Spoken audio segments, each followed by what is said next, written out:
Many lead auditor students fail not because the subject is difficult, but because they approach it the wrong way. So before we begin, let me ask you something. Have you ever wondered why some people pass the lead auditor course with confidence while others feel lost, overwhelmed, and confused even after attending all 5 days of training? Today, we're breaking down the top 10 mistakes lead auditor students make and, more importantly, how you can avoid them.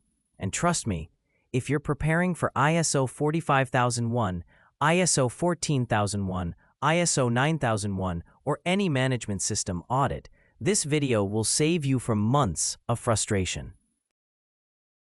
Let's start with mistake number 1, memorizing clauses instead of understanding them. Many students think the lead auditor course is like a school exam, where you must remember clause numbers. But auditing is not about reciting the standard. It's about understanding how processes work in real life. When you memorize, you forget, but when you understand, you can apply.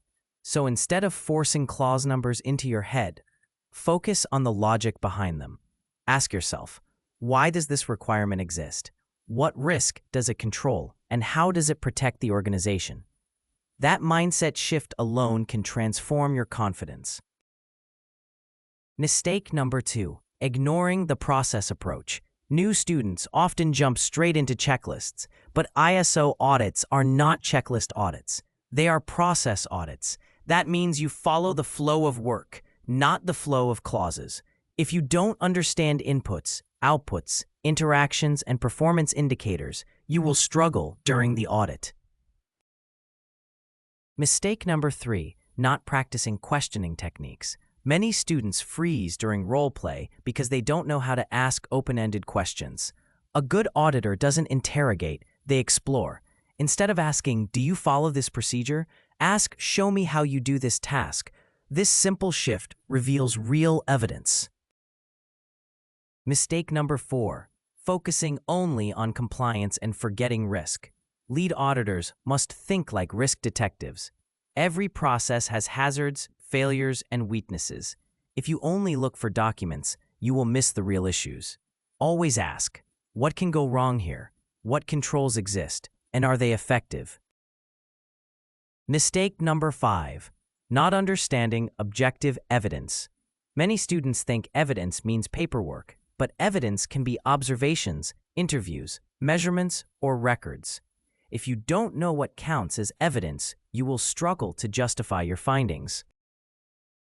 And before we continue with the remaining mistakes in part 2, remember this. Auditing is not about catching people, it's about improving systems. If you understand that, you're already ahead of most students. In the next part, we'll continue with more mistakes that silently destroy a student's confidence and how you can avoid them with simple practical strategies.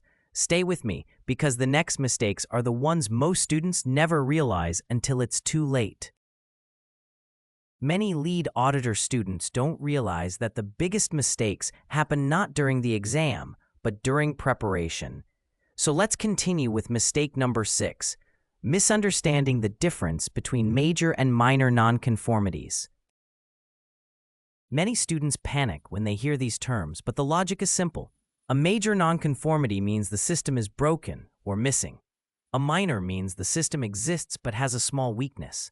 When you understand this difference, you stop overthinking and start evaluating evidence logically.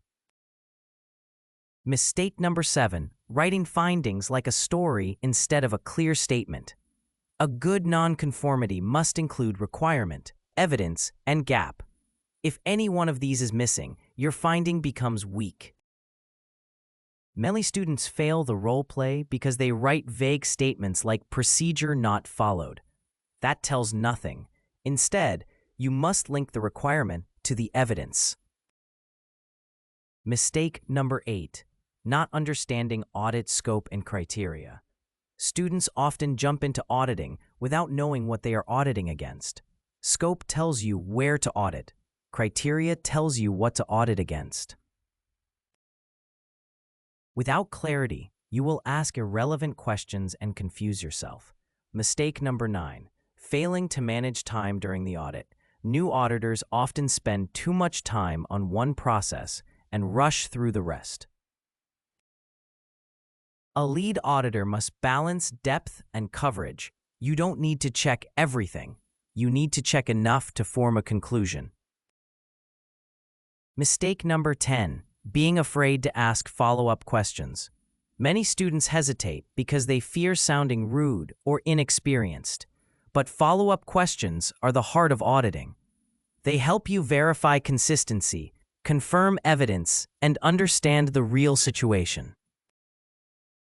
Remember, auditing is not a performance, it's a conversation. Now, before we move to the next section, let's talk about something that silently affects almost every lead auditor student: confidence.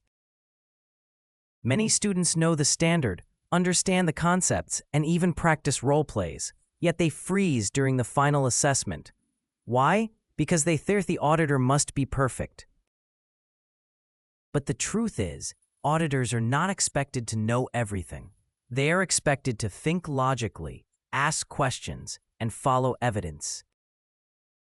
When you shift your mindset from "I must know everything" to "I must understand what I see," your confidence grows naturally.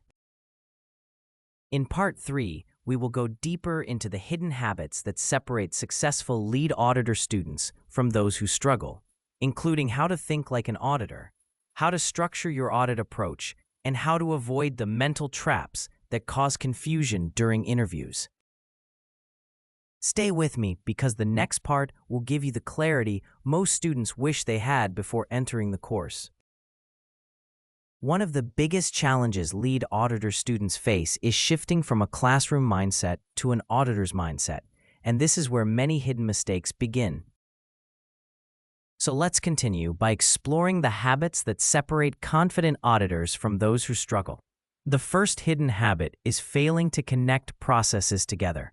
Many students audit each department like an isolated island, but real auditing is about understanding how one process affects another. For example, purchasing affects production, production affects quality, and quality affects customer satisfaction. When you see these links, your audit becomes meaningful.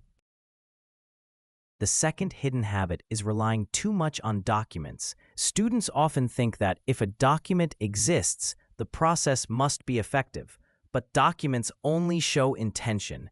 Evidence shows reality. A procedure may say, "Inspect equipment daily," but if the operator cannot explain how they do it, the system is weak. The third hidden habit is not verifying consistency. Many students accept the first answer they hear, but experienced auditors always cross-check. If a supervisor says training is done monthly, you verify records, interview workers, and observe tasks. Consistency builds confidence in your findings. The fourth hidden habit is ignoring performance indicators. Students often focus on compliance, but forget that ISO standards emphasize performance. If a process has KPIs, you must ask whether they are monitored, achieved, and used for improvement. The fifth hidden habit is not understanding the difference between conformity and effectiveness. A process may conform to requirements, but still fail to deliver results. For example, a company may follow all safety procedures, but still have frequent incidents. As a lead auditor, you must evaluate both. Another common issue is overthinking the role play. Many students treat it like an exam where they must give perfect answers. But the role play is designed to test your thinking, not your memory. If you ask logical questions, follow evidence, and stay calm, you will perform well. Students also struggle because they don't know how to structure their audit approach. A simple structure is: understand the process, identify inputs and outputs, check controls, verify evidence, and evaluate performance. This structure works for any standard. Another mistake is failing to listen actively. Students often focus on their next question instead of understanding the answer. But active listening helps you identify gaps, risks, and opportunities for follow-up questions. Finally, many students underestimate the importance of communication. A A lead auditor must be clear, respectful, and confident. You don't need to sound like an expert. You need to sound logical. In Part 4, we will bring everything together and discuss how to avoid these mistakes in real audits, how to build long-term confidence, and how to approach your lead auditor journey with clarity and purpose. And of course, we'll close with a powerful message to guide your growth as an auditor. As we reach the final part of this video, it's time to bring everything together and focus on how you can avoid these mistakes, not just during the lead auditor course, but throughout your auditing career. The first strategy is to build a habit of understanding before acting.